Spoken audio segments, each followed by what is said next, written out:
Okay, so my project for today is to start building the locking cabinet that's going to go underneath the center console in Ethyl.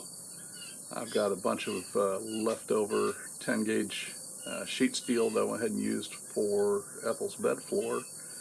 I started out with a 5x10 sheet to go ahead and make the bed floor, and obviously there was a bunch of steel left over.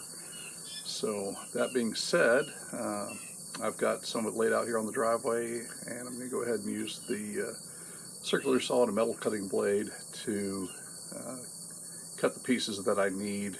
I don't have a fancy plasma cutter or anything like that, so I have to go almost caveman style. Not quite a hacksaw, but close. All right, so there it is laid out. The sides of the cabinet are going to be 8 inches tall. So with that, the bottom floor is going to be just a shade over 8 inches, and I think the top's going to be about 8.5 to accommodate the foot of the console itself. When it's all done, it's going to actually bolt to the cab floor. I'm going to install some rib nuts in the seat ribs where the factory seat used to bolt in, and then I can go ahead and bolt this from the inside to the cab floor. And then the top plate, either the top plate or the bottom plate, one of the two is going to bolt on rather than be welded on. And I'll use security fasteners and probably some Allen head type or button head type screws to go ahead and hold it all together. This way, yeah, it's not exactly the most secure, but by the same token, nobody's going to be going ahead and digging around getting into it in the first place. And it just gives me a little bit of a locking compartment inside the cab of the truck if I need to store something for short periods of time. Here I am partway through the cut, taking just a little break to let the saw cool down. The length of this cut is going to be 61 inches.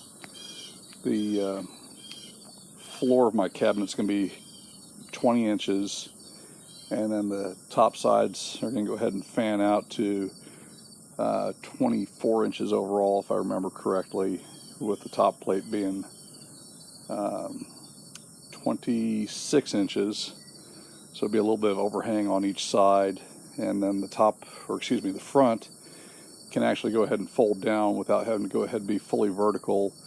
And that'll go ahead and give me room to go ahead and clear the transfer case shifter with the door fully open.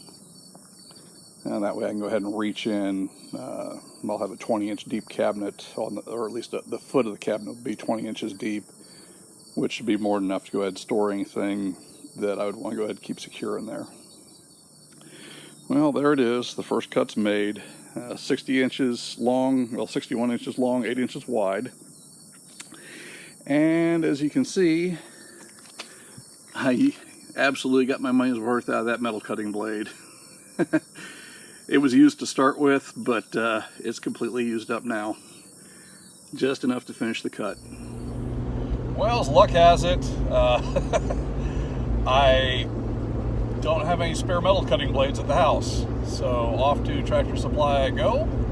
I'm going to go pick up a couple more metal cutting blades, one to finish this project, and at least one more to have on hand as a spare for the next part of whatever project I run into where I need to cut a piece of thick metal. At the same time, I'm going to go ahead and pick up a piece of angle stock to go ahead and use for the tabs to go ahead and bolt the sides of the cover to the base. And I'm going to see if they've got the hardware that I need for the button head hardware I need to go ahead and bolt it down. Anyway, just a short little diversion on this trip, and I'll get back to it. I want to try and get as much done as I can this morning because there's no breeze, it's humid, and it's supposed to be about 92, I think, today.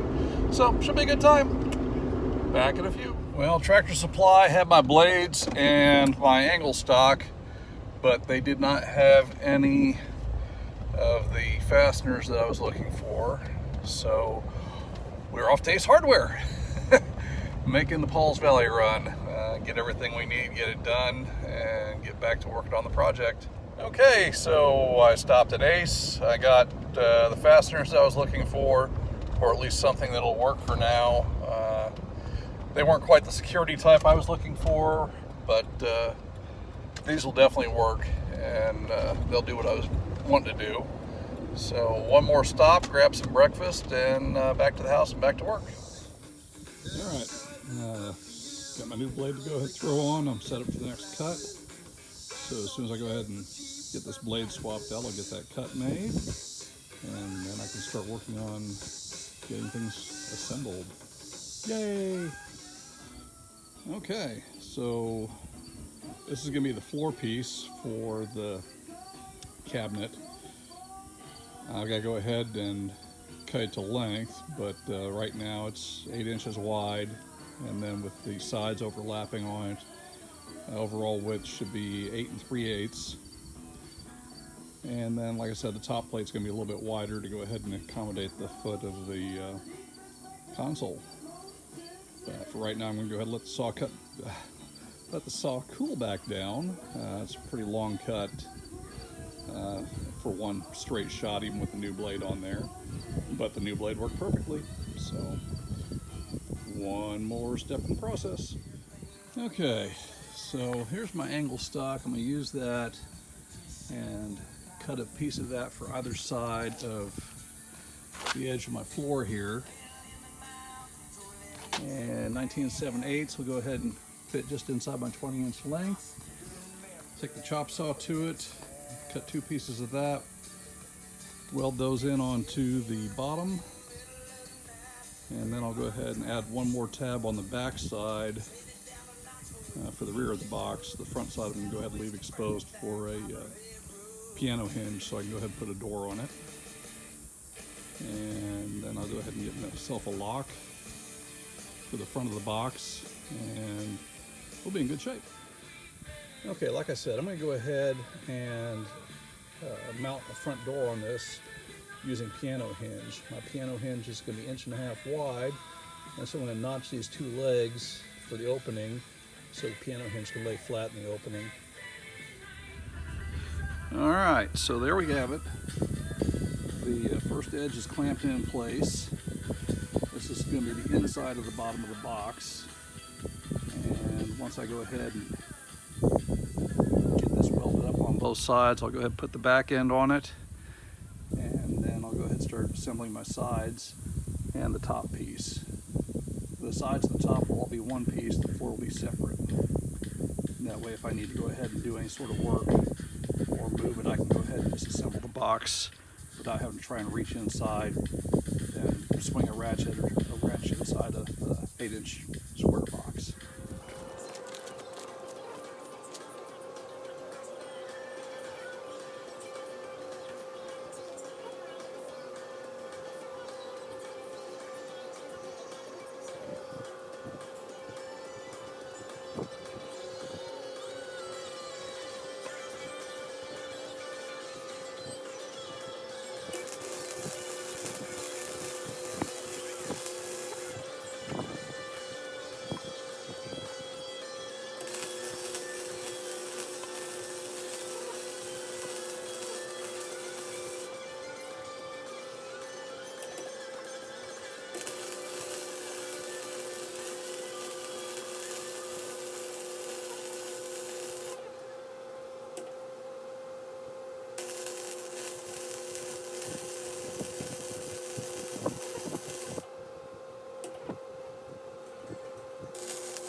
is. There's the base of the storage box.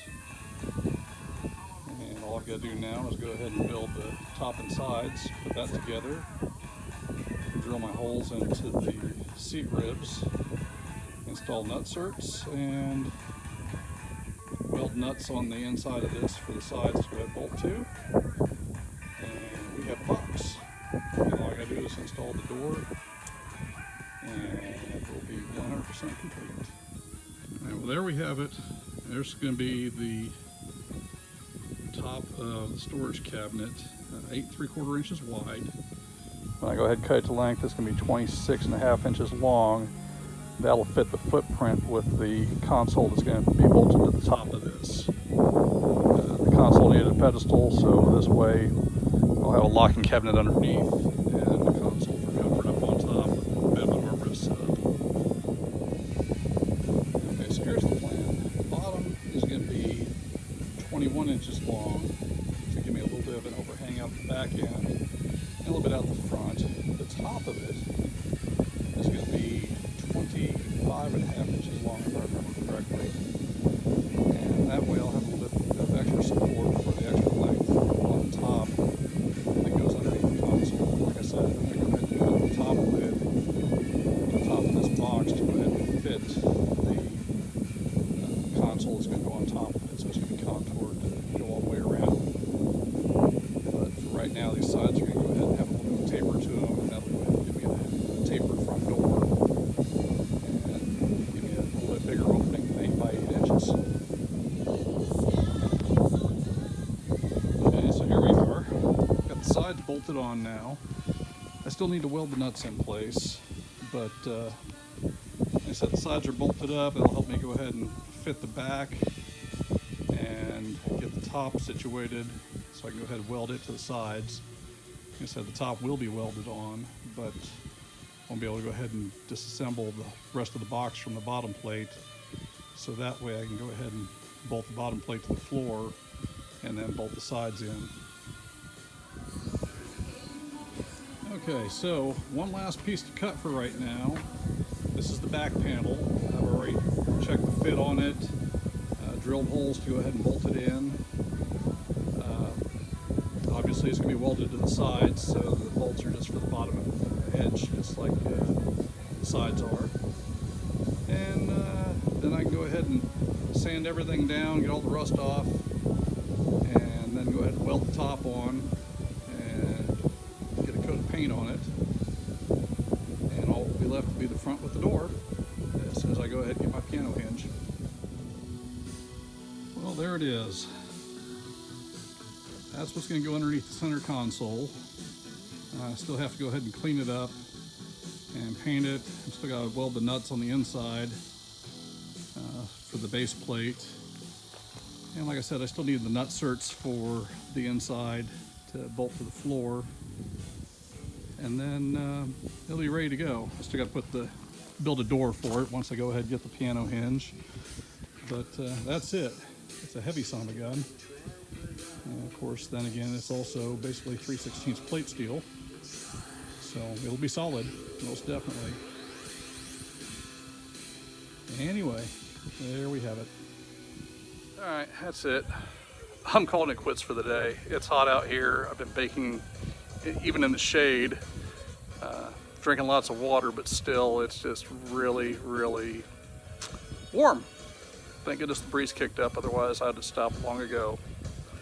Anyway, more on this project later. Okay, well, most of the tools are put away now.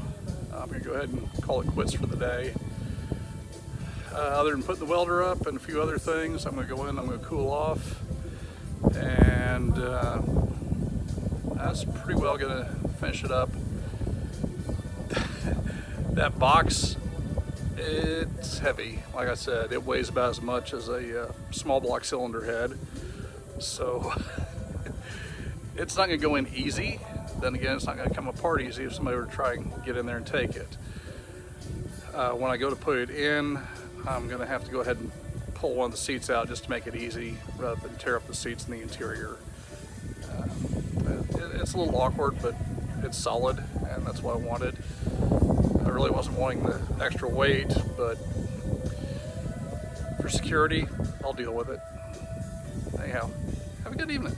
All right, folks. The other day I did finish up the cabinet for the most part, or the lockbox, the safe, whatever the heck you want to call it. It's a heavy beast, but it's solid, and when it's completed, it'll definitely go ahead and secure whatever I want to go ahead and secure in the truck. I have to admit I screwed up. I had planned on bolting this down to the seat ribs that were originally molded in or stamped into the seat floor on the cab. However, when I did this, I went ahead and I planned on the footprint or the base of the box being 20 inches. That would cover both seat ribs. And then I was going to go ahead and expand the top of the box enough to go ahead and mate to the actual console that I bought to make a pedestal for it. When I did this, I extended the front of the box more than the back. And in doing so, if I went ahead and actually put the box on the seat ribs like I planned, the console itself would sit much too far forward. Not only that, but it would interfere with the transfer case shifter. So what I'm going to end up doing is putting some 1-inch spacers underneath the box front and back. I'll bolt straight through the cab floor with some reinforcing plates underneath the cab floor to secure the box, and then from there the door can still open. It will not go ahead and interfere with the transfer case shifter, and the console will be where I want it. And I'll show you what I'm talking about here. Alright, so the other day I was a little bit tired after doing all of this. I was spent, I was dirty, I was filthy. The sweat, the rust, the dust, I was used up, and so I kind of exaggerated a little bit. I said that there was absolutely no way I was going to be able to go ahead and put the box in without removing one of the seats to do it. That's not exactly so. I was able to go ahead, once I got cleaned up the next day, I set the box in, and as you can see, it's right there. It's sitting on top of a screwdriver right now to act as a spacer, and if this had been installed where I wanted it to be, the top of the console would be in your elbow. Let me show you what that is. Okay, so here's where the box is if it's sitting right on top of the ribs like I had initially planned. Like I said, I screwed up. I own it. It's entirely my mistake. And you can see how that overhang is right there. If I try and put the truck into 4 low, that shift knob is pretty much right at the front of the console. I could go ahead and reshape the transfer case shifter and avoid some of that, but there's really no need. And like I said, that opening for the locking door that's going to go on the front of this would fall right into the transfer case shifter, which would make access in and out of the box kind of a nightmare. And like I said, here's the top part of this little console right here. That's going to be right in your elbow. It's not going to be comfortable at all, not very handy. Now if I move this box back, my vault back, not quite a hand width off of that rib right there, if I go ahead and I do that, it puts the armrest portion of the console right where you want it, more or less. That part's not going to interfere with your elbow so much. It still leaves clearance to the back of the cab, and when I get to this point, I'm going to go ahead and put some USB outlets in the back side of the box to go ahead and plug in some phone chargers and whatnot. Basically, I'm just going to have it set up to where you plug in the cords and kind of forget about them. Let me show you what I got. Okay, now right now there's plenty of room on the back wall of the cab. It's kind of distorted with the reflection off of the Pore 15 back here, but as you can see, there's almost a full hand width between the back of the box and the rear cab wall. Eventually the rear cab wall is going to extend down, so there might be a little bit less room, but I figure if I can go ahead and put USB ports on either side, it'll be handy enough to get to. Like I said, you can just got to leave the stuff plugged in, and then from there you can go ahead and charge whatever you want to charge.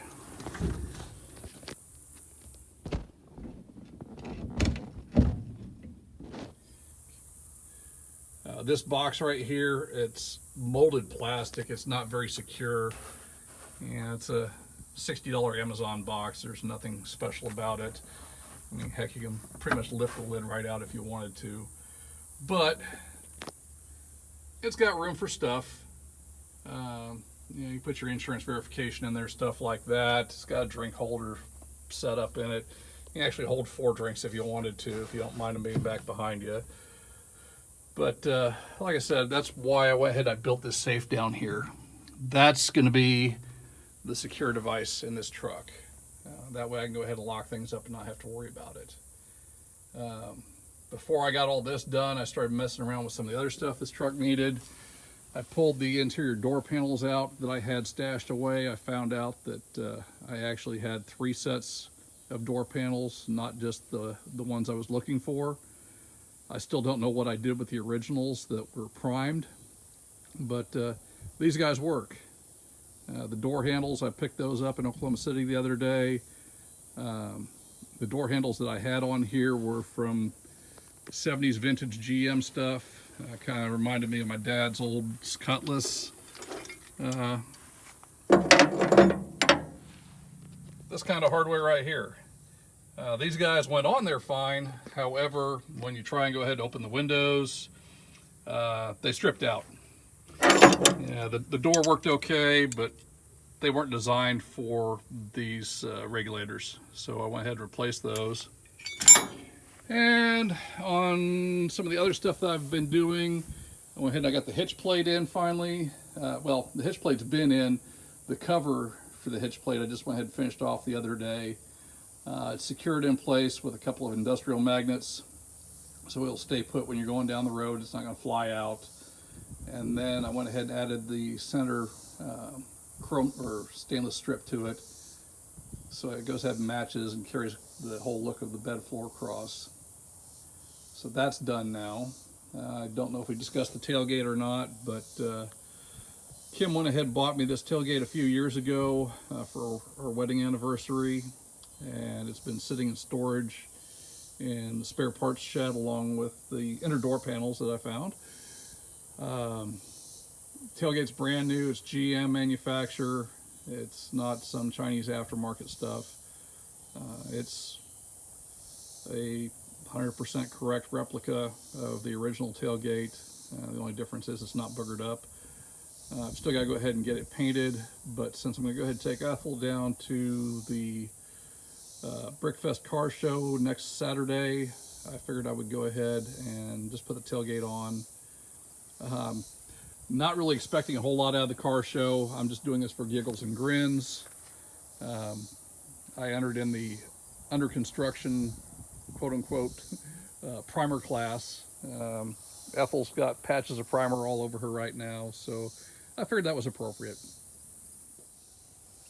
All right, so the last thing I've done so far as of late has been replace this striker plate. This thing I picked up in Oklahoma City. It was like 14 bucks. It's not a big deal. However, the one it replaced is one of the originals that was heavily worn out. And I'll show you what I'm talking about. This guy right here, you can kind of look at the shape on that and see how distorted it is. I had almost thought about going ahead and trying to weld in filler metal on it and then grind it down and rebuild this striker plate. And I thought better of it. I figured, you know, for 14 bucks, I'll go ahead, I'll put a new one in and not have to worry about it, not have to mess around with it. There was a period of time where I had this thing wrapped in duct tape along that tooth to keep the door from rattling. And I completely forgot about it when I took the duct tape off the other day. I couldn't figure out why the door was rattling around so much. At first I thought it was a worn out hinge. And then I realized, no, it's a worn out striker plate. It's just been that long since I've gone ahead and messed with it. So it's finally replaced, and the door shuts securely now. All right, so there's the Ethyl updates. Gosh, I can't talk today. That's all the Ethyl updates at this point. I've got to go ahead and do a little bit of cleaning, put some tools away, help her kitty here. What's up, Slush Baby? All right, so That being the case, I'm going to go ahead and get things finished up, and after this, I'm going to go ahead and get her ready for the car show this coming weekend. Unfortunately, I haven't had a chance to get the transmission going through yet, and I don't trust this one. So my plan is to go ahead and load Ethel up on the flatbed trailer, tow her down to Paul's Valley, and then go ahead and drive her down the block to where she needs to be on display for the show. This is my first car show. I don't really know what to expect other than what I've seen when I've been taking pictures. And I think it's just gonna be fun. Why not? You know, I'm having fun with this project. I've been having fun with this project for 25 years. There's a close-up of some cat butt. Thank you. You'll have a wonderful evening. We'll see you.